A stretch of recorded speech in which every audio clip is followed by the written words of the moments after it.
జగిత్యాల పట్టణంలోని జర్నలిస్టుల ఇళ్ల స్థలాల సాధనకై జిల్లా కేంద్రంలోని ఆర్టీఓ ఆఫీస్ ముందు 5వ రోజు కొనసాగుతున్న నిరసన దీక్ష సంఘీభావం తెలిపిన కోరుట్ల ఎమ్మెల్యే సంజయ్ కుమార్, మాజీ minister Rajeshyam Goud, MLC L Ramana, Choppadandi మాజీ ఎమ్మెల్యే రవిశంకర్.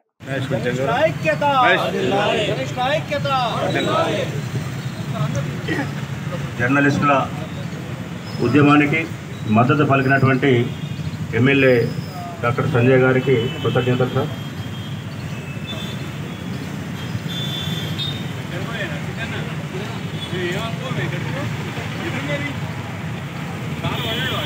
అలర్ట్ చేయాలని చెప్పేసి నేను ఇక్కడున్న నాయకులను, గవర్నమెంట్ని, కలెక్టర్ గారిని అందరినీ రిక్వెస్ట్ చేస్తా ఉన్నాను. ప్రజాస్వామ్యంలో అందరు చెప్తారు, చిన్నప్పటి నుంచి మా పుస్తకాలు చెప్తారు, 4th pillar of the constitution is media అని చెప్పేసి. ప్రజాస్వామ్యంలో మరి ప్రజాస్వామ్యం నిలకడగా ఉండాలంటే 4వ పిల్లర్ లేకపోతే 4వ స్తంభం అనేటువంటి మీడియా బతకాలి.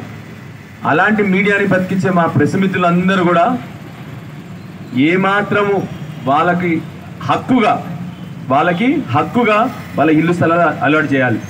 నిజానికి చెప్పాలంటే కేసీఆర్ గారు ఉన్నప్పుడు అప్పటి నుంచి కూడా కంపల్సరీ మన జర్నలిస్ట్ అందరికీ, జర్నలిస్ట్ మిత్రులకు ఇల్లులు ఇవ్వాలి అని చెప్పి వాళ్ళు పదే చెప్పేవారు.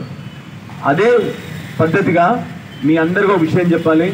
మా కొరుట్ల కాన్స్టిట్యున్సీలో ఇప్పటికీ 80 ఇల్లులు కూడా, ప్లాట్లుగా నేను చెప్పేది 80 ఇల్లులు కూడా రెడీ చేసినాము ఇప్పటికీ కొరుట్ల కాన్స్టిట్యున్సీలో. ఇప్పటికి కూడా నాకు తెలిసి అంతకుముందు బీఆర్ఎస్ ప్రభుత్వంలో ఇక్కడున్న మా ఎమ్మెల్యే డాక్టర్ సంజయ్ గారు కూడా, వారు కూడా నాకున్న సమాచారం ప్రకారం, I stand to be corrected, నాకున్న సమాచారం ప్రకారం అప్పుడున్న డాక్టర్ సంజయ్ గారు బీఆర్ఎస్ పార్టీలో ఉన్నప్పుడు వారు కూడా ఏదో ల్యాండ్ మీ అందరి కోసం చూసినారని చెప్పి నాకు సమాచారం ఉంది. నాకు తెలిసి దాన్ని మధ్యలో రాజకీయాలతో దాన్ని కాకుండా చేశారనే సమాచారం కూడా నాకుంది. సో దయచేసి ఇప్పుడు వారు కూడా కాంగ్రెస్ పార్టీలో మెంబర్గా తిరుగుతూ ఉన్నారు కాబట్టి వారిని, అట్లానే సీనియర్ నాయకులు జీవన్ రెడ్డి గారిని, బాధాకరం ఏంటంటే ఇప్పుడే విన్నాను నేను, మిత్రులు చెప్పినారు 3 దశాబ్దాల కాలం నుండి పోరాడుతూ ఉన్నామని చెప్పినారు.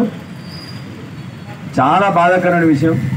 జర్నలిస్టులు 3 దశాబ్దాలుగా వాళ్ళ అవసరాల కోసం పోరాడుతూ ఉన్నారంటే ప్రజాస్వామ్యం నిలకడగా ఉంచేదే జర్నలిస్టులు. కాబట్టి నా రిక్వెస్ట్ అన్నిటికంటే ముఖ్యంగా ఇక్కడ నాయకులకి కాకుండా, జీవన్ రెడ్డి గారు, సంజయ్ గారికి కాకుండా ముఖ్యమంత్రి రేవంత్ రెడ్డి గారిని కూడా రిక్వెస్ట్ చేస్తూ ఉన్నాను. మిమ్మల్ని వాళ్ళ నిజంగా చెప్పాలంటే మిమ్మల్ని నిలబెట్టింది, ఇంకా నిలబెడతా ఉంది మా ప్రెస్ మిత్రులు. కాబట్టి దయచేసి పెద్ద మనసుతో మా ప్రెస్ మిత్రులందరినీ కూడా, మిమ్మల్ని నిలబెట్టిన ప్రెస్ మిత్రులందరినీ కూడా మీరు కూడా నిలబెడతారని చెప్పి ఆశిస్తూ, ఇక్కడ మా ప్రెస్ మిత్రులందరికీ తప్పకుండా మీతో ఉన్నాం. మేము ఏ పోరాటంకైనా మేము సిద్ధంగా ఉన్నాము. 100% మీ అందరినీ కూడా ఏ క్షణాలైనా మీ అందరితో సహకరిస్తాము.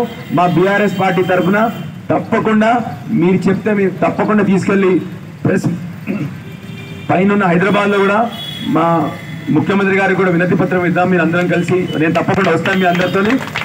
మళ్ళొకసారి ముఖ్యమంత్రి రేవంత్ రెడ్డి గారిని, మా